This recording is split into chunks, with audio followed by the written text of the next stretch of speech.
The Ohio Cup, it just means more. The Guardians are Ohio Cup champions once again, but it's the Guardians handling their starting pitching that is making us think about what they're thinking about over the next 2 months. We'll explain on today's Locked On Guardians.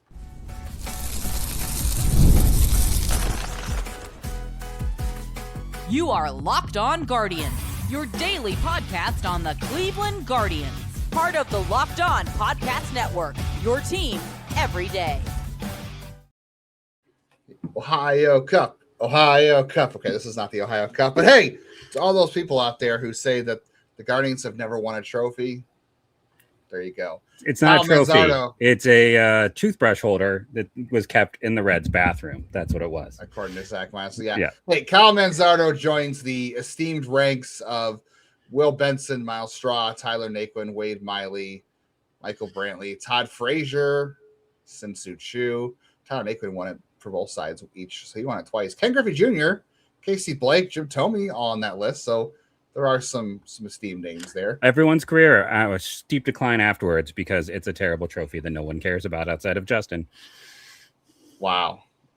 Tom Hamilton said it was the Stanley Cup pales in comparison to the Ohio and then Cup. said that it was the Holy Grail. So yes, he might have been being facetious. I know Tom Hamilton would never do that to us.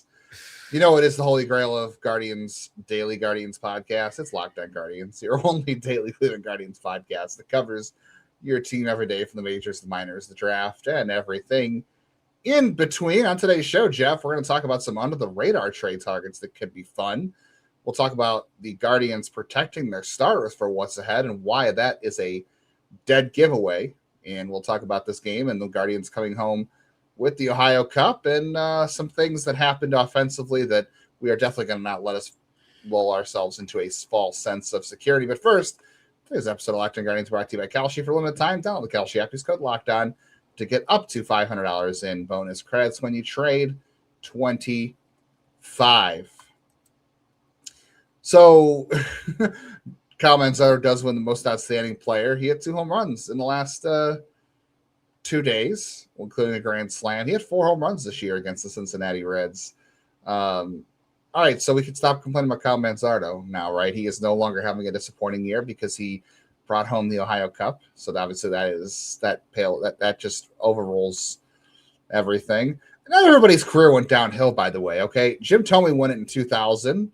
He went on. We can move on to important things. We don't need to get into. No, this is important. No, this is important. Okay, Yasiel Puig won it in 2019. Nothing bad happened after that. Shane Bieber won it in 2020. Surely nothing bad happened after that. So Kyle Manzardo's foot's gonna fall off tomorrow, is what you're Michael Brantley won it in 2015 and then hurt his labrum. Yeah. So nothing bad happened in 2016, right? Will Benson won it, and then now he's in AAA, right? So yeah, things are gonna go great for Kyle Manzardo. Yeah.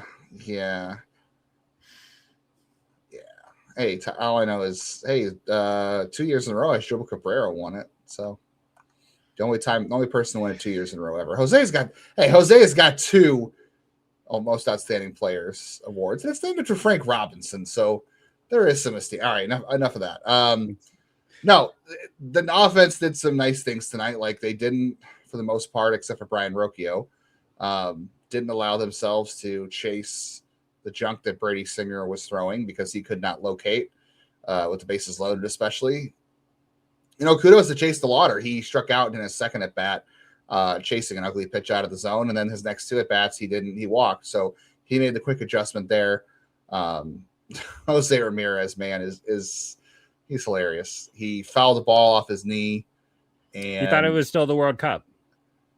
Yeah, he thought it was still the World Cup. He got up, blooped the ball into left field, wound up on third base, and the Guardians still did not score off of that. But that's Jose doing Jose things, even though he's not back to being the Jose we know yet. But yeah, the offense overall at least had a nice approach. You let the walks come to you. Bazzana, I know you want to talk about Bazzana. He had a nice game. Arias had some hits. Kwan continues to hit. Base time. Reach base 3 times, right? Yeah, even a rare walk for Gabriel Arias. But yeah, Manzardo had the home run and Kwan had 2 more hits, and then Jose managed to have 2 hits as well. And the bullpen, I mean, I know they had a lead, but the bullpen was good, except for Alaman, ironically enough, who was very good the other day. But, rookies do rookie things. Yeah, no, fair. Yeah, just going through with this one, I did like the lineup change. I like having Travis Bazzana hitting fourth. And, the reason for this is plain simply, like, I went through and I looked at, because one of the big talks this year is this idea that Brian Rocchio is like clutch Rocchio. And I was kind of curious to see. Rocchio was like a 122 last month. He's down to a 109 in terms of WRC plus. So he's had a pretty big drop with runners in scoring. And today was not, his double came with nobody on. The highest on the team is Daniel Schneemann, actually, at a 138. And then Bazzana's at a 116. So he's your best hitter this year with runners in scoring position. Hoskins at a 111, then Kwan and Rocchio tied. Then Martinez and DeLauder at 100, then Manzardo. And then Jose and Gabby basically tied. But that will, I got to double check. That might go up because Gabby, did something. He at least walked with the bases when we had that opportunity.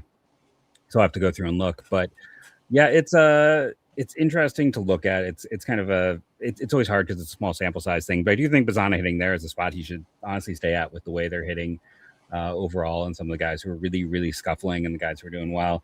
I know Justin just flashed the metric for those who are not, who are listening to this instead of, reading it.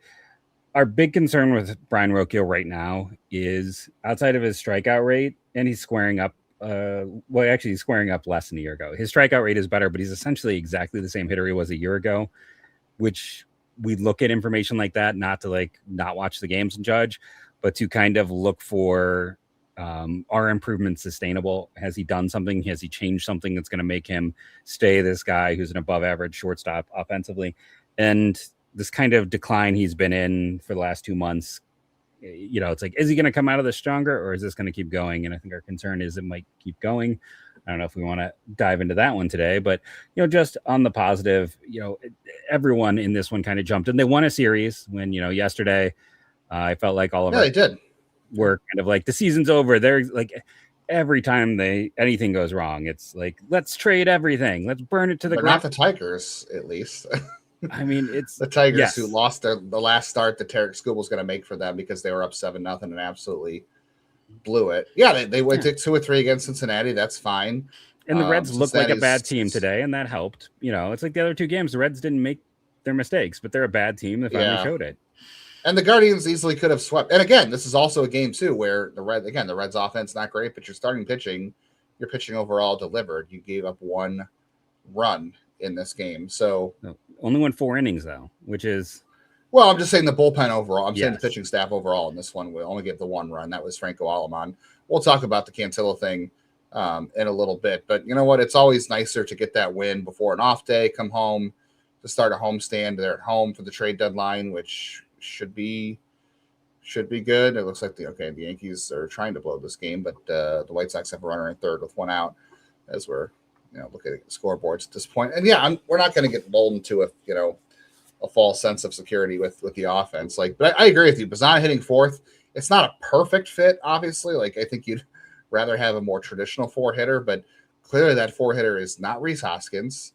They moved Kyle Manzardo down, rightfully so, and it'd be great if this is the time of year he chooses to get hot again or is figuring something out. I don't know. He's always hit well in Cincinnati, so I'm not sure how much we can really buy into that. But, I know we were talking in the Discord to some people, including on the air, about Nate Lowe or Nathaniel Lowe from the Reds.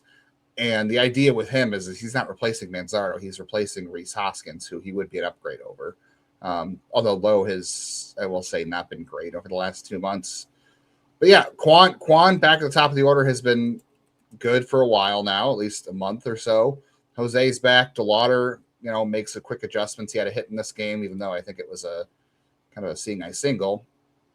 Bazzana in the 4-hole, it's not perfect, but if you figure Kwan can walk and get on base, Jose should still be able to get on base, even if he's not hitting for a ton of power. We know Chase will walk. You get guys on base in front of Bazzana, he's going to do something. He's not bad at putting the ball in play. He knows how to be patient.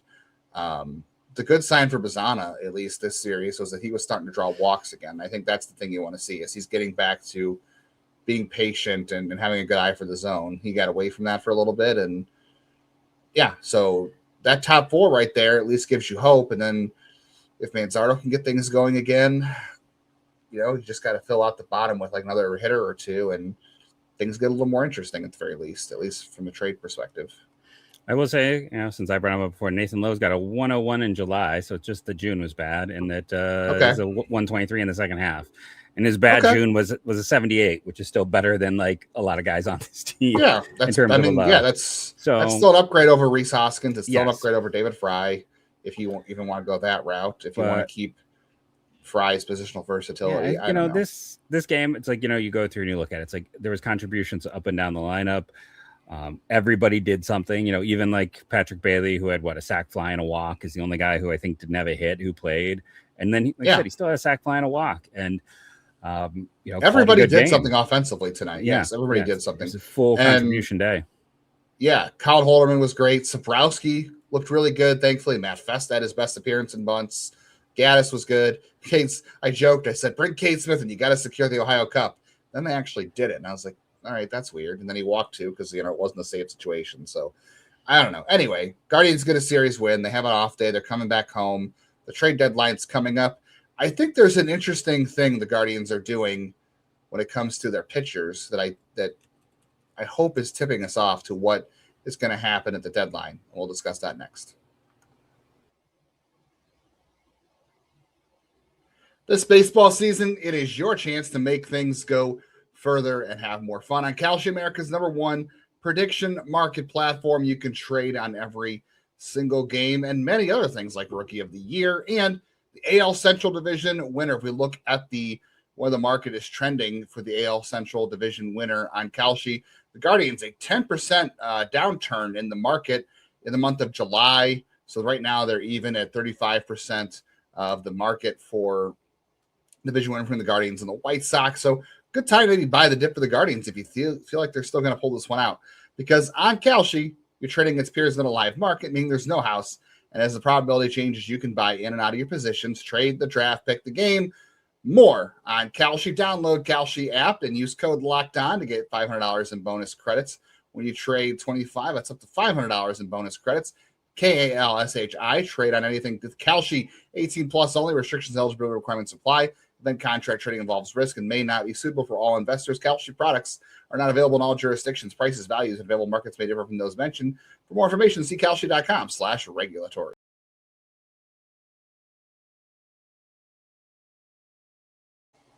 As always, thank you for making Locked On Guardians your first listen today and every day, whatever it is that you get podcasts. We are grateful that you choose to spend a half hour each day talking Guardians baseball with us. Win, lose, frustrating, exciting, whatever is going on. If you want more conversation after the show ends, not only can you get ad-free versions of the show on the audio apps that you listen on, you can also join the Everydayer Club to get access to the private listener Discord where you can chat it up with other Guardians fans, other listeners to the show, Jeff, myself, and you can hop on to other Discord channels on Locked On. I was over there talking to the Locked On Angels group because they made a trade tonight, and it was sad. We'll talk about that in a little bit, but those are some of the things you can enjoy. So check Locked On Guardians at supercast.com. Check the link in your show notes, and you get a 7-day free trial when you sign up. I have to point this out before we move on to the pitching side of things. This is so funny. Our friend Zach Meisel over at The Athletic, he wrote a column today about where the Guardians' offense has been and how frustrating it's been, and he said, statistically, you have a better chance of being struck by lightning while the Guardians while being devoured by an orca than watching the Guardians win a breezy game by the score of, say, 7-1. And the Guardians won 6-1 on Wednesday. Zach has been notorious for all-time jinxes. So, he always talks about how he has stories written for guys that end up getting traded or do something bad or stink. And it's like, okay, shelving that story because I know nothing about things like this. I never do that myself, ever. Yeah, we've all been there, but I thought it was hilarious that he wrote that today. And hey, the Yankees got the runner to third in the 11th inning. I thought that was hilarious. They came out tonight and won a laugher. Like, what's the last time they had a win like that? Well, I guess it was last week when it was 13-4 against the Twins. So wasn't that long ago, believe it or not. Again, the capability is there. It's the consistency is what's frustrating. And like you said, I like the top four of this lineup right now. And I hope to like one more hitter like Manzardo, and then I hope to like one more hitter if they trade for it. Anything else you want to say on the offense before we get into the pitching side of things here? No. I think okay, so I handled most of it. I talked about Bazzana, talked about the surprisiness of Gabby reaching base 3 times. But I do want to say the nice thing with Manzardo again is the 2 walks, right? Like his big thing has been chasing and expanding, and it's nice to see the patience. And there's Windelatter hit his wall like back in May. It's like all these guys. It's like it just the walks carried them. Yeah, it's take that step back, walk, take what's given to you, and then force them to throw you things you can hit. Yeah. So on the pitching side of things, Joey Cantillo went 4 innings and he struck out 8. So he only gave up 4 hits. He was pretty good in terms of the overall line score. He did throw 89 pitches in those 4 innings, and they took him out, which I think having Colin Holderman warming up made a ton of sense to me between innings. And I think part of it was that he had hit 89 pitches at that point, and they scored the 4 runs between the 4th and the 5th inning. So he also sat for a long time, and they were kind of thinking about taking him out. I don't think it's a bad decision, honestly. Like having Holderman up in general made a lot of sense to me. But if you've noticed, like the other day, they took like Parker out at like 85 or 86 pitches. Tanner's been taken out at like I think 90 or 80, 80 something recently. They've been very cautious with their pitchers, and it makes sense because they're still the only team in baseball that, if you don't count the doubleheader, has only thrown out 5 starters, and we're sitting here on July 30th, which isn't pretty impressive. They're trying to protect these guys, I still think, to make sure that they're going to have gas in the tank for September and hopefully October, because clearly the rotation is going to be what carries this team, right? Like we've seen Gavin and Tanner and Parker. We know what they can do when they're at their best. And Joey was really good with his stuff tonight, just, a lot of deep counts. Starting pitching is going to be what carries this team. So I think it makes sense that they're protecting these guys for the stretch run. But you know what? You don't do that unless you think you're going to add to this team, right? Like, you got to be careful with the bullpen. You don't want to burn them out, which I still think it was weird Kate Smith pitched, even though I joked about bringing him in.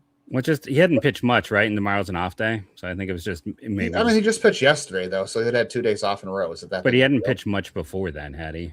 Like, I don't think he pitched a lot over the weekend. Because they haven't had a lot of leads to give him. Yeah. I guess that's fine. Either way, I think if you're protecting your pitchers like this, your starting pitchers, because you're hoping they have gas in the tank for September or maybe October, well, obviously that means you're thinking you're adding, right? Like, I don't think you do that unless you think you have a chance to do this. And look, the Rays are scary. They're in on Tarek Skubal. The Yankees are still pretty good. They have their flaws, and who knows when Aaron Judge is coming back. But outside of that, everything's open right now. Like the Guardians can play with the Rays. They proved it. One bad game, which ironically Cantillo pitched in, they shut them down otherwise. They just didn't score. They can play with the Rays. The Rays are going to add. The White Sox are going to add. The Twins say they're going to add. I don't think you make these decisions on protecting your starting pitching unless you're going to do something that makes it worth it, right? Well, I think it's also, I don't know, like, here's the thing with Cantillo, though. Honestly, he's your 4th starter in the postseason, which can be useful, but you got to get to a point where it's useful.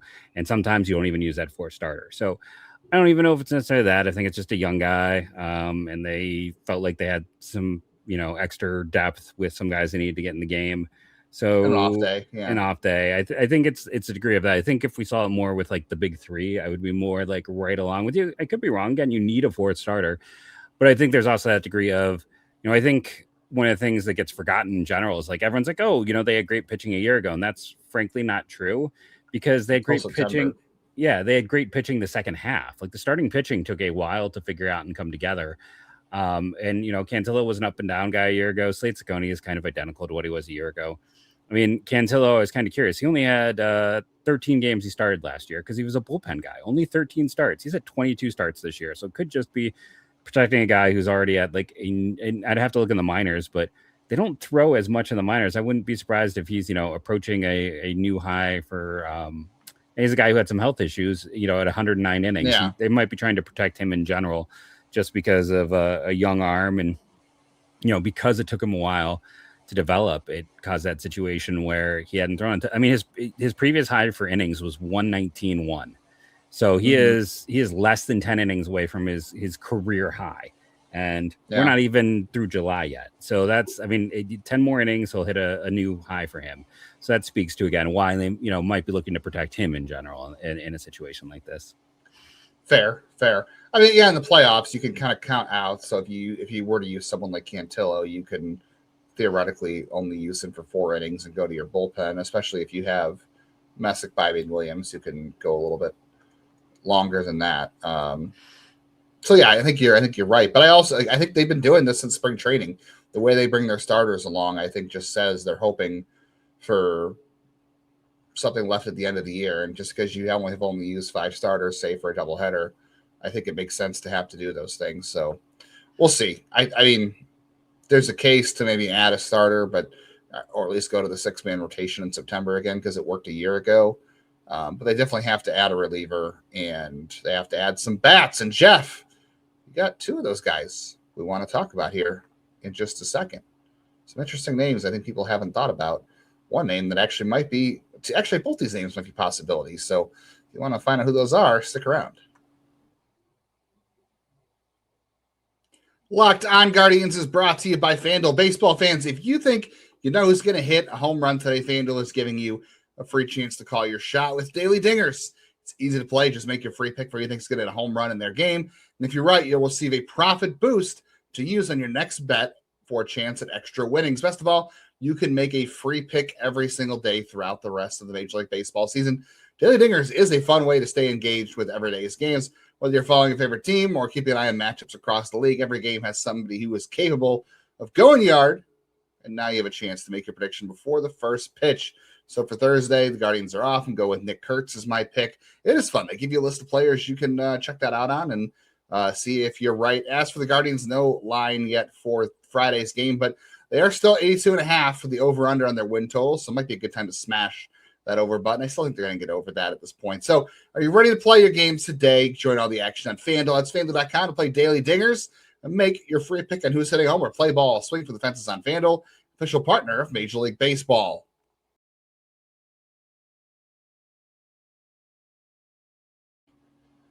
Counting down the days to the trade deadline. Make sure you are keeping up with the latest on the Guardians by subscribing on YouTube, hitting the bell to get notified of when videos go live, and that includes reactions to trades, the game, any other thoughts we might have of what's going on, as well as the episodes when they go live. And make sure you auto download in all your audio platforms, because we are free and we are daily everywhere. We can follow you wherever you go, just not in a creepy way, but you can take us with you wherever you go. And I promise that's not creepy. All right, the Yankees. It's more creepy when you say, "I promise it's not creepy." That just makes it extra creepy, Justin. True. This is true. Yeah. I promise I'm not creepy. I promise. Yes, I promise I'm not. That's I live in my basement. Okay, I work in my basement. I podcast in my basement. Trust me, you don't have to worry about me. I literally don't leave my basement. The Yankees are up 5-4 on the White Sox. They're heading to the bottom of the 11th, so that could get the Guardians a little bit closer in the AL Central if the Yankees hang on. I can't believe we're rooting for the Yankees, but that is where we are right now. So do you want to start with the trade that actually happened tonight, or do you want to start with the rumor that came out earlier today? Let's start by ridiculing the Angels, because it's too fun not to do it. Yes. Even when they try to sell, they do it badly. So Chase Hillsett is an okay arm. Like, let's just be honest. Like, he's just kind of solid. He has a lot of savant on his page. He doesn't walk guys, which is always a big bonus to the pen. He just doesn't have electric stuff. He's a solid reliever because he's not going to walk and get guys on base. But his stuff is not spectacular. He's a very quick to the majors guy. So the Angels give him up. He's got a lot of control. And the price is a prospect who no one thought is a top 30 guy, whose 90th percentile exit velocity is below 100, which we know is not a good sign. He's only 19. He is an A-ball. And here's the kicker. For as much as people love to bag on ownership here, this is why I'm always like, there's Artie Moreno, Jerry Reinsdorf. Like, there's such bad owners in baseball that Cleveland doesn't have a bottom 5 owner because of how bad baseball owners are. No. and Artie Moreno agreed to this trade because they saved $1 million because Logan O'Hoppe, who has been terrible, is the Texas Rangers aren't even putting Logan O'Hoppe on their roster. They're sending him to AAA. And they need catching help. They knew Austin Wims, who's been cut by 3 teams, is currently their backup catcher. This is a team with one of the worst catching situations in baseball. They didn't think Logan O'Hoppe could help them because he's a bad defender and he's been a terrible hitter. He had the one breakout year since then. It's been bad. So they essentially took a guy who nobody had rated as a top 30 prospect anywhere.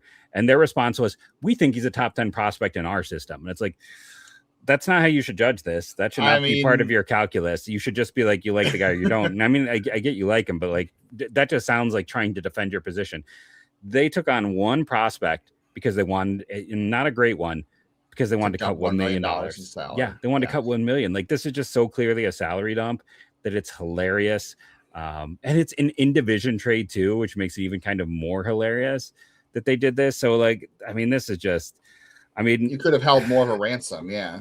I mean, again, Chase Seth would make, he could pitch for any team's bullpen. And if you just look at like, you know, ERA, which is an incomplete one, he's had 272 this year because this year he is walking guys. I'm wrong. In the past, when he came up, he was a guy who didn't walk anyone, but that's not the case anymore. But he just doesn't get hard. Cheap, he has control and he misses bats. Yeah, he misses bats. He doesn't get hit hard, and he has a deep variety. He's cheap. He's a cheap, good reliever. Like he could be your most teams' 7th inning guy, probably not an 8th. But he's cheap, he's controllable, and he's basically like he could be. I bet he's hitting. I bet he's hitting arbitration this year. I'm gonna go double check that because then that's also a way to save extra money. Because if he's hitting arbitration, he would start to get pricey. Next year. Yeah, that's what I'm saying. I'm sorry, 2 years. I'm sorry. 2 years. Oh, okay. I was like, which means they sold hot. They sold very low on Silseth because they wanted to attach O'Hoppe's $1 million to him. Like they used a guy that could have been a good trade chip for them to get rid of $1 million, basically, and they got a mediocre prospect at best. Like that's very sad. Terribly wrong at his walk rates. I just want to again correct that. When he was coming up, it was low. Maybe I'm confusing with someone else. It was nearly 5. He's been pretty bad. Yeah, but he missed a ton I think this means the Angels are open for business. I think this means they might do it poorly, which is what you want. Call for Sam Bachman. Call for Ohio kid Sam Bachman tomorrow. Like, I have loved Sam Bachman since his Miami of Ohio days. He's an undersized guy, throws really hard, but since Miami actually gets a pitcher drafted every year, so don't get mad at me for my next statement, Red Hawk fans. Because he went to Miami of Ohio and to the Angels, he essentially has never had a pitching coach, right? Like, you know, there's some great coaches, and I do think the pitching coach in Miami is pretty solid with what they do, but like, he's not been through a pitching lab. He hasn't been through that situation. This is a guy who's taken 2021, huge velocity, got rushed to the majors. Great stuff. Has great stuff. You know, his ERA is 4.26, but like, boy, does he miss a lot of bats and everything else. It's like there's a chance you fix him. Let's see, he's from. Oh, the Yankees just threw a ball into left field and let the White Sox tie the game at 5. My goodness. Oh my gosh. I was trying to see where he was. He was born in Indianapolis, so I'm actually curious if he's an Ohio kid or just went to Ohio schools. So are there any players on the Angels that the Guardians can take $1 million of to pick up Sam Bachman for cheap is what we're asking. I mean, I was. Can you want to take Jose Siri? Jose Siri is having a good year. Yeah, I mean, I do like him, and he's a great defender in center field. Yeah, I remember a year awith want to talk about how they should add him. We kept forgetting to talk about it. I know everyone's going to bring up Joe Adell, and in fairness, Joe Adell does hit lefties well. I'll say that. But the problem with Joe Adell, guys, is last year was a mirage. It was an illusion, and his approach as a hitter is the exact same approach as Gabby Arias. So if you want to watch two Gabby Ariases in the lineup, then go ahead, trade for Joe Adell. Like, that's his approach. He does hit lefties, and there's some power there for sure. But like, last year was totally a mirage. Bachman and Zephyr Jean would be the other guy I really like there. Zephyr Jean is again, because this is the thing, the Angels can't develop, and they won't. I'm sure they have terrible resources in the minors and everything else because they don't pay for anything. Like, again, this is kind of where baseball is weird. Like, you don't get to see the nitty gritty, what's underneath. Like, Cleveland has top of the line for most things. Like, they have all of the tech. They're above and quick, and that's where some of the money goes you don't see. Whereas the Angels have none of it, and all of their pitchers have no idea where the ball is going. So all of these guys like Zephyr, Bachman, Silseth, they have terrible command.